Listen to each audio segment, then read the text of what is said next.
So we're onto a big step now, which is dropping in the freestanding tub. I had to do the cork back there, finish all that up there, so that's all done. The tub filler is in, the space is cleared.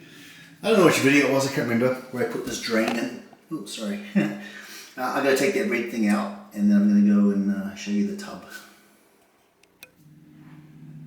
So this is the upside down tub. I've got to put the drain in. Here's the all the fixtures for the drain, which I've got to put on there in a sec. One thing I'm going to do is I was reading online different reviews of this bathtub. You can see a gap in there. People suggested putting some insulation in there. So I bought this, it was like $14. Just as a way to maybe insulate, keeping the bath warm as possible, sound, because it's hollow, it's like a drum. So I'm just going to jam that in there. And then I got some help coming to help me turn this over, because I could not do this by myself. I'd probably try and F it up, but no, I'm going to have some help on this one. So let's get stuffing. So I put the pink bats in, the insulation. Just a word, I typically am not a safety first kind of guy, so I do recommend that, I was wearing gloves touching this. This is glass, it's fiberglass. This is shards of glass, very, very fine. You should wear a respirator or a dust mask. I just didn't breathe doing it. So I jammed it in on the sides, best I could. I don't know if it'll make a difference. I assume it will, right? It'll absorb some sound and provide some insulation. So I'm happy with that. Now I'm going to put the drain on. So the bath, it's in.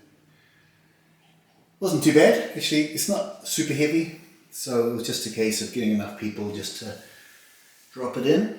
Find the little hole, which I did. Put cork around the edges. I didn't cork all the way around. You're supposed to leave a little bit, just in case it floods, so the water's not trapped in there. So it sort of opened on the sides, I think. But it looks great. I love it. Super, super awesome. Looks good. And also the plumbing. I finished this, and I put this P-trap in. I'm not a huge fan of these.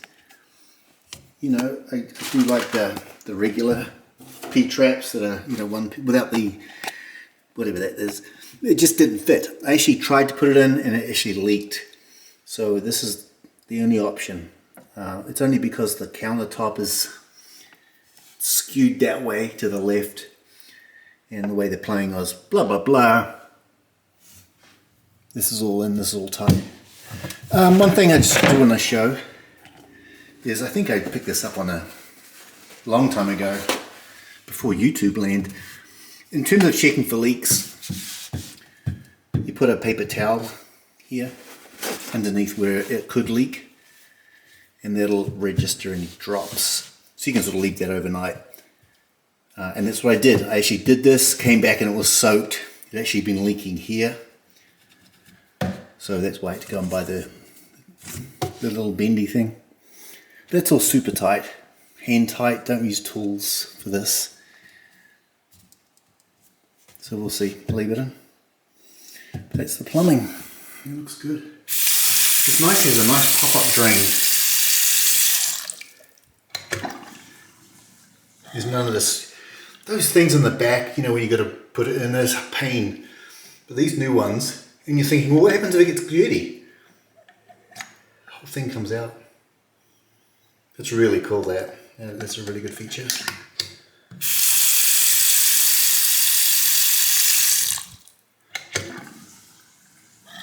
it's all good, it's all corked. I use that little tool again. I can't remember if I showed you this. I showed you that screw up, didn't I? Where it peeled off the paint. I think I did.